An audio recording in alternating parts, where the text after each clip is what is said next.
I noticed that we've been straying away from the intent of this legislative inquiry. No, parang nakalimutan na natin yung mga nawawalan sa Bungero. We're more interested in to hear from the PNP kung meron na silang progress sa investigation kasi ito yung medyo bitin last hearing. Just an observation. Magdadalawang oras na tayo, hindi pa natin natatakil yung intent, the intent of this legislative inquiry, Mr. Yes, sir. Okay, thank you. Thank you po, Mr. Chair. Actually, alam naman natin na may pending application ng franchise yung Lucky 8. At nung ito'y dumating sa amin, no, sa committee namin, syempre bago itong ganitong klaseng pasugalan na humihingi ng prangkisa, talagang napakahirap suriin, ano.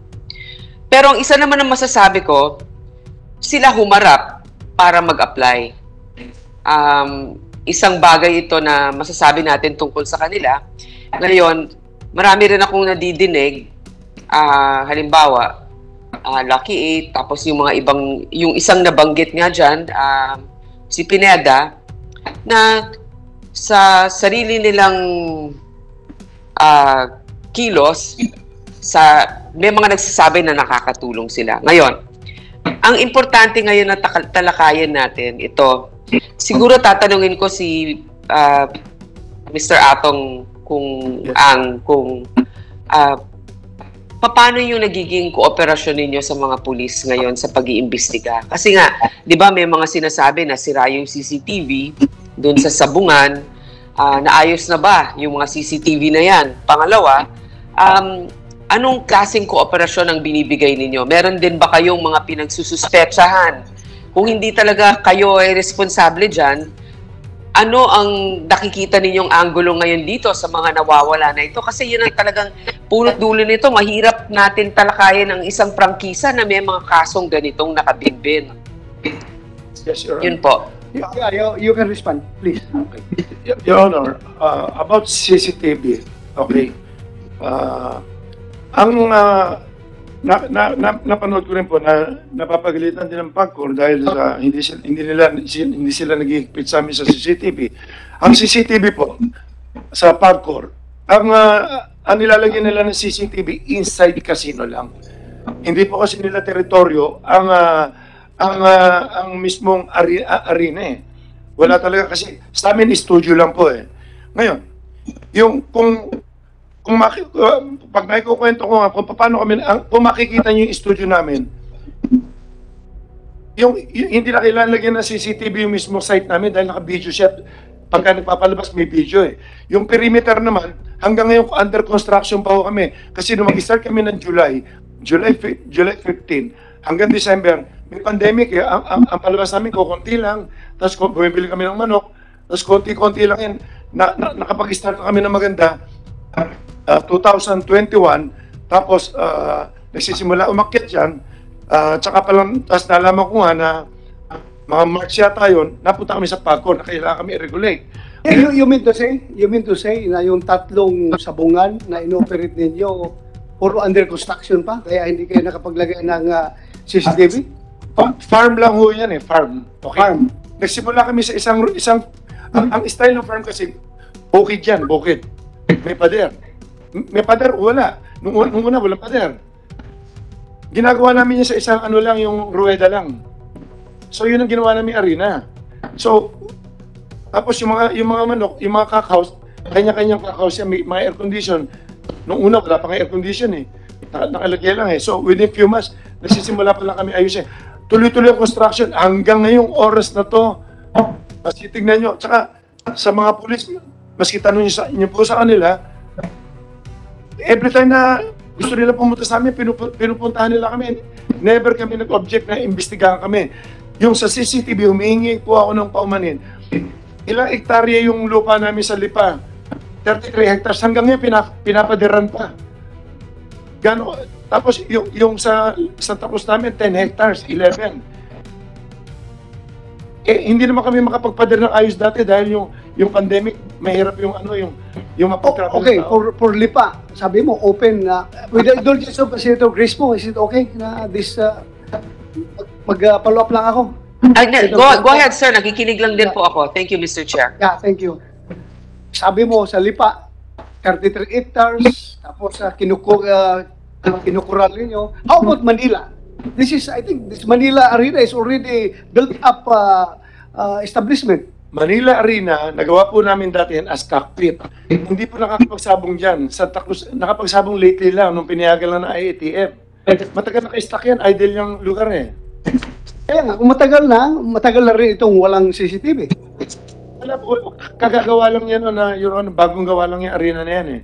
Tapos inabot nga, ginawa yan nung wala pang COVID no, nung wala pang pandemic, kagagawa lang yan. Wala pa eh. Wala talaga. Pero meron na pinalagyan ko na ngayon. Ngayon, kung signal nila, pinalagyan ko kasi ginagamit na po namin, Your Honor. Yeah, Senator Lacson is recognized. Just as a manifestation, I noticed that we've been straying away from the intent of this legislative inquiry. No, parang nakalimutan na natin yung mga nawawalan sa bungero. We're more interested in to hear from the PNP kung meron na silang progress sa investigation kasi ito yung medyo bitin last hearing. So, Yes, sir. refer to you, Mr. Chairman. Yes, sir. Just an observation. Magdadalawang oras na tayo, hindi pa natin natatakil yung intent, the intent of this legislative inquiry, Mr. Yes, sir. I agree with you, sir. I agree with you. Pinagbigyan ko lang ito si Mr. Atong Ang kasi inimbita natin. Pinagbigyan ko lang magsalita. But can you wrap up? Mr. Chairman, Yes. before that, so that we can move forward, siguro, i-diretso na lang ni Mr. Ang yung sinasabi niyang conspiracy. Okay na, naintindihan na namin lahat yan. Problema sa ganito, tapos yung rules, ganito ang batas. Yung conspiracy, diretso mo na yun para malaman na natin. Doon tayo, para makapunta na tayo doon sa mga biktima. Kasi gusto rin parinig ng mga biktima yung conspiracy yung sinasabi mo. Go ahead. Yes, you can, pwede mo i-share sa amin yung conspiracy theory na sinasabi mo. May conspiracy against you. Okay, please share it to this committee. Dire-diretso na po lahat, no? Oh, well, Ang ano ko po kasi, kung gusto mo, di ba, you're asking for executive sana muna para- session. So, mamaya na yan. Sa executive session, sabihin mo. Okay, so, Kung pwede tayo mag-break lang ng mga 10 minutes, Okay. Kasi nila Senator Lacson para makita. yeah, we can give it to you. We can give it to you. Kasi may involved din ng mga magugulo rito. Na Yeah. But before that, I would like to recognize Senator Franklin Dillon. Huh? Thank you very much. Thank you very much, Mr. Chairman. Just a few questions in relation to this, the subject of suspicion that about 31 of our Sabong aficionados have disappeared. The reports indicate, Mr. Chairman, that the motive for the abduction is fixing of the cockfights. Yun pong ng dadaya. In fact, ngayon, mayroon pong sinasabi si Mr. Ang may conspiracy. So, sa aking tingin, tama po ba sabihin natin na malaki ang involved dito sa Isabong, kaya kailangan malinis ang pagpapatakbo ng industriya ito, matawag natin industriya. In other words, the stakes are so high that we must, the operators must maintain the integrity of the cockfights. Tama po ba yan, Mr. Along? Your Honor, yung tungkol dyan sa game fixing na yan, ito pala kailan maintindihan nyo. Pakisagot lang po. Importante sa atin. Hindi po. Pakisagot lang. I-explain ko lang muna kung ano yung kinikita lang namin dito. Hindi po kami lumalaban. Out of 100%, kumukuha lang kami ng 5% lang. But before we go into that, gusto ko lang yung tinatanong natin, kailangan may integridad yung ating sabong para po tuloy-tuloy ang betting natin. Tama po ba yan? Yes, Your Honor, kaya mahigpit Yes. po kami. Sa ngayon po, Yes. wala kami nakikitang game fixing sa amin. Dahil Kaya pagdating po- pa lang po ng manok, sinecheck na namin, pati mga tare. Pumapasok Kaya- yung mga tao, lumalabas, kung nagkakaproblema po sa labas, wala naman po nangyari patayan sa loob sa amin eh. O, Okay. ang dami kasi senaryo, ang dami sindikato rito. Kapareho Okay. niya master agent, 1.2 million ang master agent namin. Master agent, gold agent, lahat. Eh, may kanya-kanya pong buhay lahat yan. Hindi po namin alam kung ano yung, siyempre nasa sugal sila. Yung iba nasa drugs, nagkahalo-halo po eh. Kaya, Ganun Mr. po. Ang, Yung integrity, totoo po yung sabi nyo, Mr. kailangan Ang, namin. please, Yeah. Please, Please, Mr. Mr. Senator Dillon. Go ahead, sir, go ahead. can you give the committee an idea kung magkano po ang betting sa isang sultada? Just to have an idea of what we are talking about here. How much is the range of the bet per sultada? Magkano po? Well, Yeah, you have the floor. hindi po pare-pareho dahil simula umaga mas mahina yan. Nagpipik yan sa hapon, sa gabi, tapos... Okay. On the average lang po, on the minimum and maximum, Mr. Ang. Well, every day, mga 1 to 2 billion every day. 1 to 1 billion to 2 billion a day. 1 billion to 2 billion a day. Kumukuha lang kami ng 5% dyan. 2% binibigay namin sa master agent. 1% para... Teka po, isa-isahin natin dahil ako po hindi sanay dito. Although lumaki po ako sa aming bayan sa Iloilo, marami pong sabong but I have never been familiar with it. So you're saying, bawat araw, 1 billion hanggang 2 billion ang betting. Tama po ba yan? Yes, Your Honor. Sa bawat isa. You're mute. Naka-mute ka ata, sir. Senator Dillon, hindi ka marinig. Hindi po ako nakamute. I'm O, on. mahina signal. Wala. Hindi ko po alam, but tinitinan ko lang, hindi po ako nakamute. Something is wrong, probably with our technological connection. Mr. Chair, I can actually hear habang the wala si minority Senator leader. Dillon, stop ka muna at mag-kuhan tayo, executive session afterwards. But before that, before we dismiss dahil maghingi muna tayo ng update from CIDG. Then after the CIDG, pakinggan natin itong nakasalang na yung case number 4. Mr. Chair, Then, mag-break just- tayo, mag-executive session tayo sa loob ng lounge habang Yes. papakainin na rin natin itong mga naiwan dito sa Pwede po ba, Mr. Chair, tapusin ko lang Hindi. ang aking... can I just... So, can I just... CIDG, you have any update? You have the floor. Yes. Yes, Mr. please. Chair, Yes, I sir. don't, To the Honorable Chairman of this committee, Senator Ronald De La Rosa, sir, and to the other Honorable Senators. Magandang umaga Sandali po, lang, sir. kabilis ng turnover ninyo. Yes, sir. Yeah. First hearing, the director of CIDG is General Pero. Now, Yes, sir. ikaw na naman. Yes, sir. So, retired na si Pero. Yes, sir. So, masaya si Pero kayo, nakalusot siya sa problema na ito. Yes, sir. Ikaw ngayon ang tatanggap sa kanyang problema. Yes, Go sir. ahead. I'm happy to receive that challenge, sir. Thank you. That's what I need from you. Yes, sir. You should be very brave enough to handle all these problems. Yes, sir. Continue. Because I've been with the CIDG for a long time, sir. I'm Police Brigadier General Eliseo Cruz, the newly designated acting director of the Criminal Investigation and Detection Group. I just assumed my position, sir, last March 2 this year. And I'm going to present to you the updates of the investigation that the CIDG has conducted for the 31 missing persons.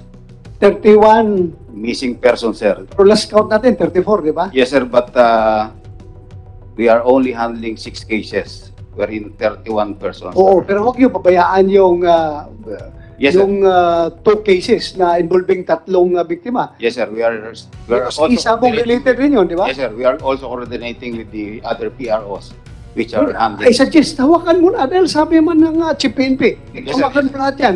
We'll do that. Yeah, hawakan mo lahat yan. Continue. Yes, sir. There are 6 cases being handled by the CIDG involving 31 missing persons coming from the provinces of Bulacan, Rizal, Quezon, Laguna, and Manila. And these cases happened in the premises of Cockpit Arenas, and 1 in Manila, 4 in Laguna, and 1 in Batangas. For the incident that happened on January 13, 2022 in Manila Arena, located at Santa Ana, Manila, we would like to inform this honorable committee that we have a breakthrough in our investigation. A vital witness gave his statement that he saw how the victims were held and loaded by security personnel of Manila Arena in a gray van parked at the basement of the said arena. The witness is currently in a safe and secured environment being guarded by the CIDG. There are 14 persons involved in this case that the witness implicated, and he positively identified 6 suspects and 8 are still unidentified. For the incident believed to have happened in Santa Cruz, Laguna on January 13, 2022, considering the statements of their families that victims went to Santa Cruz, Laguna, Cockpit Arena on the said date but failed to return home and remain missing until this date. And despite being missing, bank withdrawals from the ATM account of one of the victims, Melbert Santos, was recorded at BDO Lipa City Branch and is now being investigated by the CIDG. The person captured in the CCTV footage who withdrew money using the said ATM account is considered as one of our persons of interest and subject for manhunt operation by the CIDG. So you mean to say, manhunt operations, identified na ninyo? Yung tao Actually, na- sir, that's just the word that I use, but we are actually identifying, and once we identify, of course, we have to take appropriate actions on how we take custody about this person or file appropriate charges in court, sir. Okay, continue. For the 6 missing persons with last known whereabouts in Royal Octodome in Lipa City, Batangas on January 6, 2022. The investigations is going on and we have 2 persons of interest.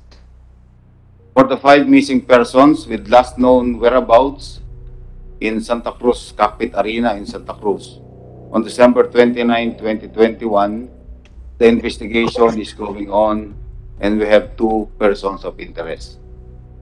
For the 6 missing persons with last known whereabouts in Santa Cruz Arena in Santa Cruz, Laguna on May 11, 2021, the investigation is going on and we have 1 person of interest.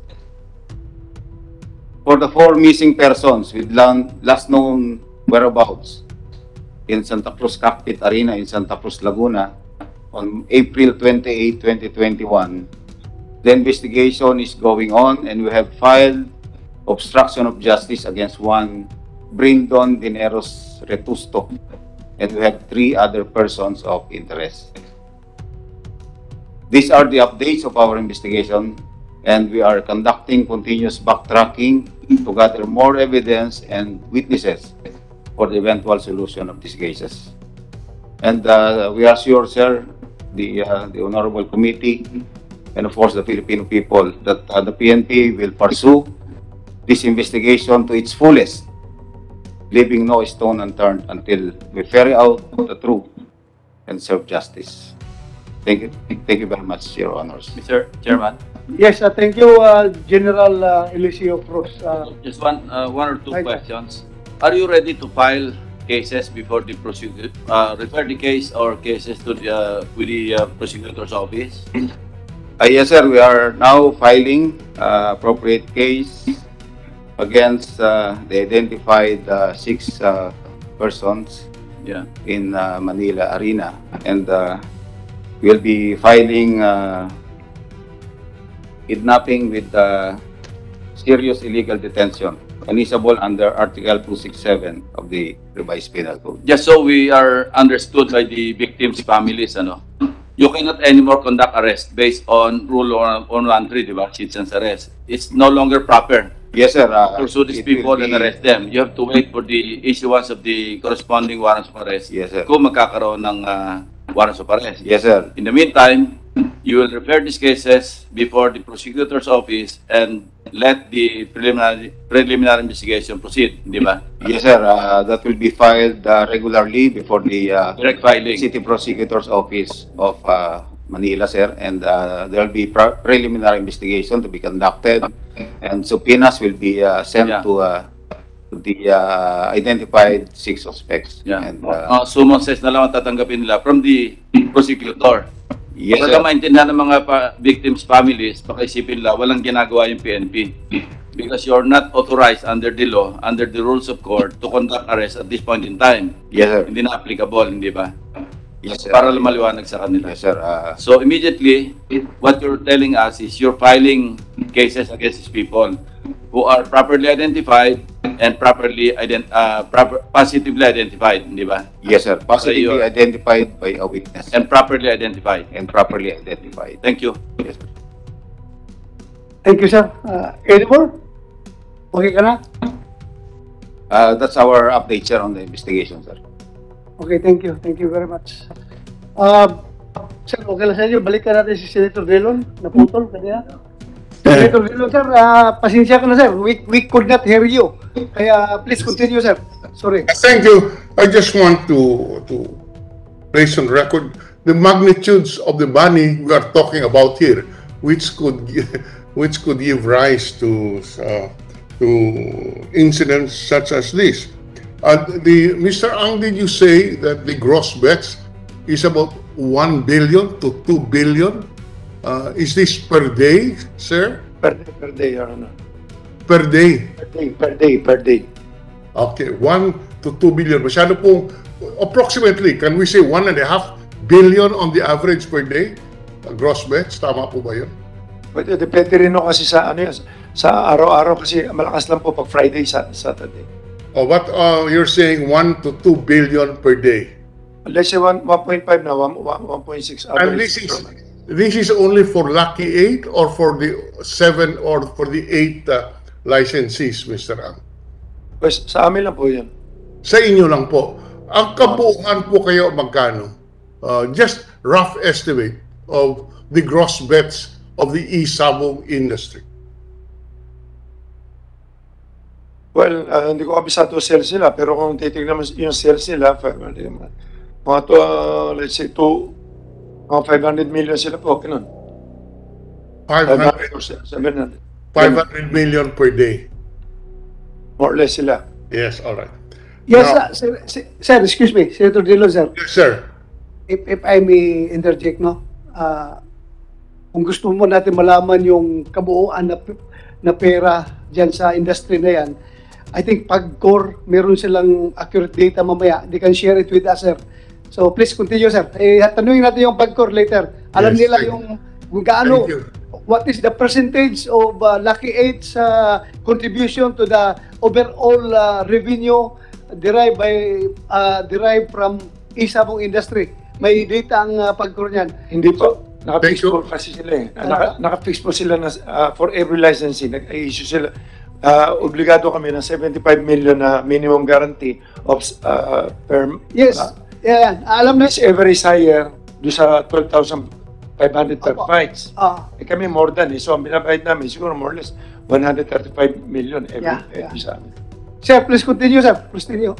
Thank you very much, sir. So if we're saying, Mr. Ang, kung sinasabi po natin, ang gross bets on the average would be at least minimum 1 billion to 2 billion per day. How many days do you operate in a month? 30 days, 31 days. 30 days. So, Araw-araw po, meron po kaming laro. so we are saying that kung 30 days po, hindi ko na po ma-compute. per day is anywhere from 100 Lagyan niyo 2 billion. 1 billion to 2 billion. po. Opo. Per month, it's anywhere from 30 billion to 60 billion. Ganun po ba? More than 60 billion po. How much? A month. A month is about 60 billion. Yes, Your Honor. 60 billion. Magkano po ang inyong commission? Well, 5% kinukuha namin, tapos binibigay namin sa mga agent, 2%. Tapos, Teka muna. Just the gross muna. So 5% of 60 billion is roughly 3 billion per month ang commission ninyo? hindi po, ano yan 5%, 6 billion, 3 billion, more or less. Okay. I'm sorry. 5% of 60 billion is roughly 30 billion per month. Ganun po ba? 66 billion, 3 billion lang po yan. At 5%, that's roughly 30 billion, 30 billion per month. Ang 3 lang. 3 lang po, 3 lang. 5% lang 5% of 60 billion is 30 billion, right? 3. I'm sorry. 3 lang po. 3 billion. Yan po ang kinikita ng franchisee dito. Hindi po kinikita, may ano po yan, binibigay po, binabalik po namin sa mga agent 2 or 2.5, depende ho. Binibigay namin sa kanila uli mga 2 or 2.5. So, kung sa 3 billion, kung alisin mo yung kalahati, binibigay na kagad yun, 1.5 na lang matitira. Plus mga expenses pa, nalagay mo 1%, alisin mo 1% yun, more or less mga nasa mga 900, 800 matitira sa isang buwan. Anyway, yes.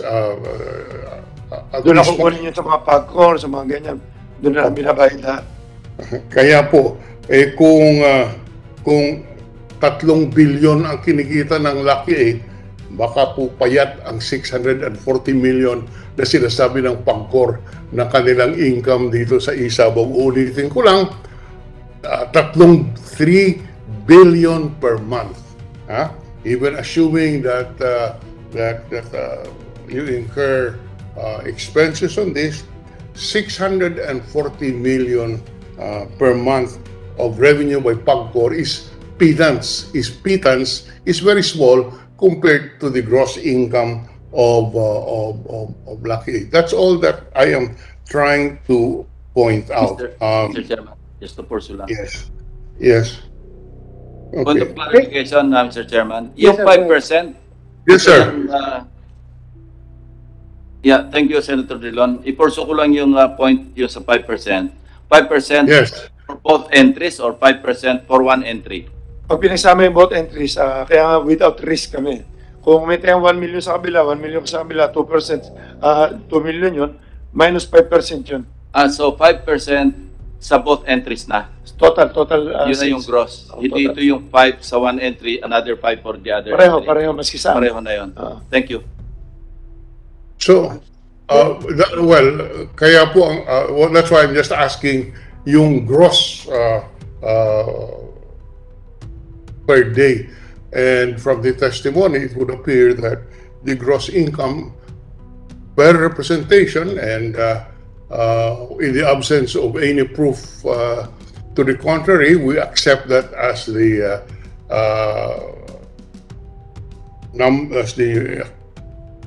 gross income of each licensee. Yan lang po muna. We would love to hear from the Pagcor on the exact amounts. But for the record, if we talk about 3 billion per month for Lucky 8 alone, even assuming that this is the gross income, a 640 million per month na sinasabi po ng Pagcor, mukhang payat at malaki talaga ang kinikita ng industriya. Kaya po hindi maiwasan na yung mga ganitong pangyayari ay related doon sa kinikita ng industriya. Maraming salamat, Mr. Chairman.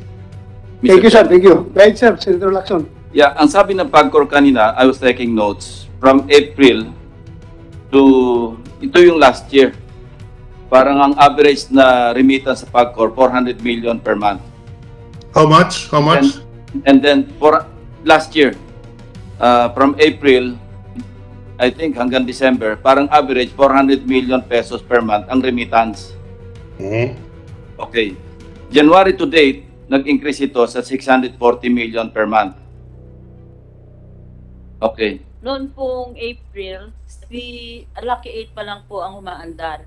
Yung mga iba, sunod-sunod pa lang at nabuo lang yung 7 na ngayon 6 na lang nitong November, December. Okay. Pero po Thank you, ma'am. Ito, sandali, ma'am. So, 640 million pesos per month yung January to date. Ito yung average nyo per month. Opo, sir. Ngayon, sabi kanina ni Mr. Charlie Ang, yung kanilang remittance, pinakamalaki sila eh. Umabot sila ng 135 million pesos per month. Lucky 8 pa lang yon. Opo. If we compute yung 6 others, kasi ang threshold, yung minimum nilang kailangan remit is 75 million each. Okay. So 6 times 75, that's 450 million. Plus 135, plus 585 million pesos per month. Ang ibig sabihin, nasa threshold lang yung 6. Opo. Kasi from 640 million pesos per month compared to 585, masyadong minimum yung nire-remit ng ibang operators, ibang licenses. Because Lucky 8 alone, 135 million pesos per month na. So masyado yatang Sir. andun na sila sa threshold, the 6 others. Totoo ba ito?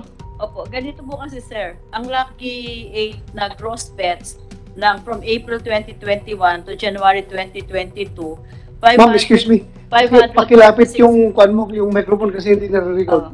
Ang gross bets po ng Lucky Star from April 21 to January 2022, 546 billion 826 million 428,839. Yung pong sumunod, yung Belvedere Corporation, 86 billion as compared sa 546 nila, 771 million 15,804. Yung pong susunod, yung Esports Encuentro, 3 billion 638,612,985 pesos. And Home Visayan Cockers, ang susunod na malaki sa Lucky Star, 96 billion 576 million 56,951. Yun pong sumunod, yung Jade Entertainment, 145 million 357,404,000. Yung New Win Cockers, 1 billion 205,219. 205,219,683. Yun hong Philippine Cocking International, 6 billion 856,263,554. Ito pong Golden Buzzer na nasuspende na ngayon kasi hindi nila ma-meet yung 75,746,350,941. Katulad po nung sinasabi ni Mr. Ang kanina, yun po kanilang gross na 3 billion. Sinasabi po niya na may percentages silang binibigay sa iba-iba pang government offices, pero lang po sa PAGCOR. Sa PAGCOR po, dahil nga bago ito, initially, pinag po namin 12,500 per fight ang aming charge or 75 million per month minimum guarantee fee, whichever is higher. So, yun po ang pwede po namin isubmit ito. Talaga pong pinakamalaki, almost 90% po ang Lucky 8. Sige, again, Thank you, ilang Mr. percent? Chairman. Ilang percent? Kukompute ko lang, sir, para sigurado. Oh, sige, sige. So, Ma'am, wala kayong planong taasan yung threshold? Meron po, sir.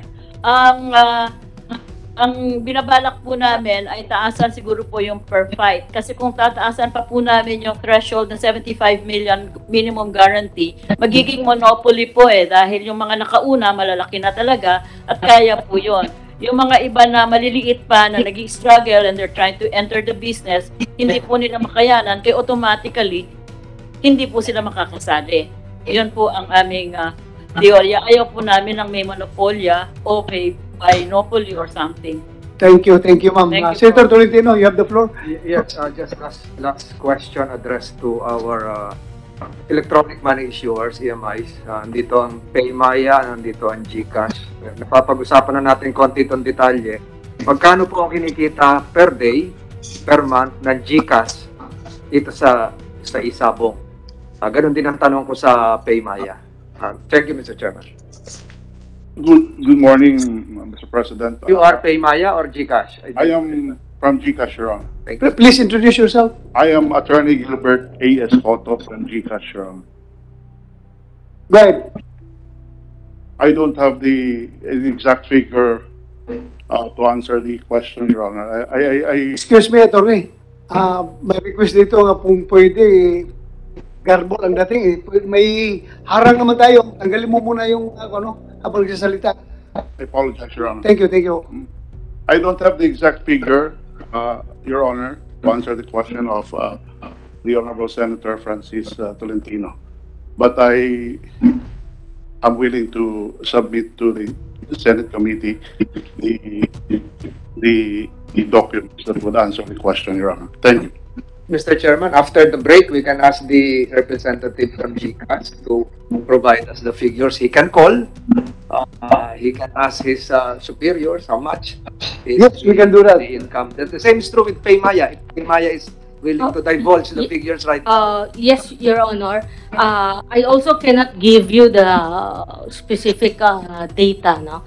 But I understand that Paymaya only onboarded or accredited this Isabong licensee as of February this year. But after the break, Your Honor, I will consult and maybe they can provide the data needed by this committee. So, also GCash, can you provide after the break? Kaya mo? Kasi kaya mo daw ng Paymaya, yung Your GCash. Honor, can I ask for at least 1 day, Your Honor? I don't think I can. Mabuti pa si Mr. Ang na-provide. Ikaw, nahirapan ka mag-provide. Yes, So, sir. Mr. Chairman, siguro isama na rin natin yung income generated from international bettors sa GCash and Paymaya. Yes, we can do that. When you say, Senator Tolentino, na income generated from Share the percentage generated by Paymaya and GCash coming from international bettors, offshore bettors. Sir, Senator Tolentino, what we are regulating in PAGCOR and the figures I gave to you are based only on local bets. No, not one of the operators is licensed to accept offshore betting. Pero ma'am, maraming tumataya sa Opo, OFW natin. illegal po yun, sir. Yun po yung minomonitor. Dumadaan sa AMIs, dumadaan sa GCash, etc. So, can we have a figure? We're not saying that you're tolerating it. Yes, We're not sir. saying that you're violating something. We are just asking the electronic money issuers and non-bank financial institutions if they can provide us a figure of how much percentage they are generating from bets coming from overseas. Yun lang po, Mr. Chairman. Hindi natin pinag-uusapan kung may nag-violate o ina-allow. Hindi po yun. Okay, Paymaya promised after the break, we can have it. I will consult, Your Honor. Okay, And if they give it to us, I will provide the committee. okay. Then Thank you. GCash, tomorrow, Your 1 day. May we ask for a reasonable time to comply because I think it will take What is reasonable for you? 3 to 5 days, Your Honor. We'll just submit the... Weekend na yun. Masyadong matagal yun. Mahirap ba mag-compute? Mahirap naman. Everything is computer generated, di ba? We will ask our office, Your Honor. Kaya nga ng Paymaya after the break eh. Kasi everything is computer. Pindot-pindot ka sa computer, nandiyan na yan. I will try to ask the office, Your Honor. So kailan? At Kailan? least a day, Your Honor. A day. So tomorrow, we are expecting that tomorrow. Yes, Your Honor. Oh, thank you. Paymaya, after lunch, after break. Yes, Your Honor. Okay. We are consulting them right now. Okay, thank you. Thank you very much. So, continue. Before we go on a break, it will be an executive session in the presence of Mr. Charlie Ang. Yes. Yes, I'd like to ask, for the record, Mr. Charlie Ang. Yesterday, you went on YouTube. It went semi-viral with you saying that mahirap dito, ang daming mga politikong nakikialam sa mga investigation. Are you referring to this panel or the personalities present here? Kasi makakaharap ka namin sa tanghalian, tapos masama pala ang loob mo sa amin. So kami ba yung lumalabas sa YouTube na galit ka, na di umano may mga maraming politiko na hindi ko mahaba yung YouTube mo eh. Are you referring to us? Just for the record. Pwede ko po makita yung YouTube na yun. Kasi baka interpretation nyo lang yun. Hindi ko alam yung sinasabi niyo, Your Honor. Lumabas po yung kahapon at di umano ay mahaba yung sinabi mo. It was shown to me. So perhaps you can ask your colleagues, whoever videoed you there, baka it was taken in your off moment time na galit ka sa mga nag-iimbestiga. So yun lang gusto ko maliwanagan. Your Honor, kung kasalita mo sa kung wala ka maalala, galit ka ba sa amin? Hindi po ako pwede magalit. Mga kaibigan ko may mga pinagsamahan po tayo maski pa paano eh. Ba't ako magagalit? Your Honor, tsaka wala po ako nilalabas sa video. Ang huling-huling video ko, yung huling nga na sinisita ko na nung nagpahuli ako sa mga NBI tsaka si IDG. Yun na isang i-explain ko mamaya. Na nagte-threat daw ako. Hindi ako nagte-threat eh. Nagte-threat ako doon sa mga, ang dami na namin napahuli. Sa NBI tsaka si IDG. So in short, hindi ka galit sa amin, ha? Impossible. Okay. Lahat po kaibigan Thank you, ko eh. thank you. Hindi ka galit. But please, review that video. Dahil ang dating kay Senator Tolentino kasi, medyo galit ka sa mga politiko na nag-imbestiga itong insidente na ito. Well, for your information, alam mo, break kami ngayon, Mr. Atong Ang, break kami ngayon sa Senado. Pero gumawa kami ng inisyatibo na mapagbigyan talaga yung kahilingan ng mga pamilya ng 34 na nawawalang tao na maghihikan na kami ng hearing. Kaya sana huwag mong personalin yung aming pagkakandak ng hearing. Trabaho lang po ito. Walang personalan. Kaya sana hindi ka magalit sa amin, ha? Your Honor, gusto ko nga para maklear na mo kami. Okay. Gusto ko. Saka, never ako magalit sa politiko kasi lumaki na ako na puro politiko rin kasama ko eh. Actually, may mga pinagsamahan nga tayo lahat, maski pa paano. Ba't ako magagalit? Wala naman kayo masasabi sa pagkatao ko. Okay. Ba? Thank you. Mr. Chairman. Go ahead, Senator Pimentel.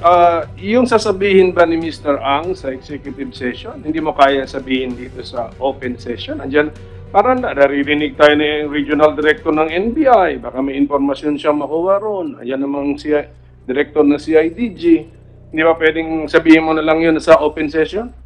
Kung pwede ko po sabihin, basta pinihagan niyo ako sabihin ko sa open, okay lang. Suggestion ko lang kung pwede sabihin mo na sa inyo, saka yung sabihin sa akin kasi baka naman mali. At isingila ako na advice. Hindi, ganito eh. Ang sasabihin mo are some facts na alam mo, some opinion. Basta wag ka lang manira ng tao na openly libelous na so ano masama, di ba? Hindi ka naman sasadya na sisiraan mo yung tao na walang ka-basis-basis. So, kasi I'm sure marami interesado kung ano sasabihin mo, di sabay-sabay nang marinig ng lahat. Ewan ko, I'm sure na si chairman namin is accommodating your request. And then nag-request ka kasi may agam-agam ka na baka hindi mo pwedeng sabihin in open session. Pero kung kaya mong sabihin in open session, I suggest wag na tayo mag-executive session, open session na. Gugulo talaga, mas maganda. Okay, sige. So request mo yun. Gugulo talaga. The chair considers your point. Pakinggan ka namin in executive session. Anyway, yung tanong ko, wala namang right or wrong answer, opinion, yung position. Okay. Sige. One last, mag-break na ba kami sa chairman? Tanungin ko lang si Police Major General Cruz na si IDG. Yeah, go ahead. So, No, I'd like to congratulate him kasi meron na mga tinatawag na breakthrough, sir, no? Maybe work ng predecessor mo pa to, pero you were part of this. 6 already identified, sabi mo 14 suspects dun sa Manila Arena. At doon, nakalimutan ko yung date nitong event. Ano, sabi mo, sa basement sila January 13 case. Is that the case number 1? January 13. Pero kung mga Yes, Your Honor. security guards po to lahat, more or less yung 14. Yes, Your Honor. So- They are all part of the security. Security, di ba? So, siguro alam natin na hindi pa to case closed dahil mukhang mga nautusan lang po yan. Hindi po, I assure na hindi pa yan ang mastermind. Tama ba, Police Major General? We are, right now, sir, we are just basing our actions on the testimony of a witness and, Correct. and other evidence at hand. So, Yeah, ako lang. Ito lang pakiramdam ko. Medyo malayo-layo pa ito na matapos. Because imagine 14 security guards abducting 6 people dun sa case number 1.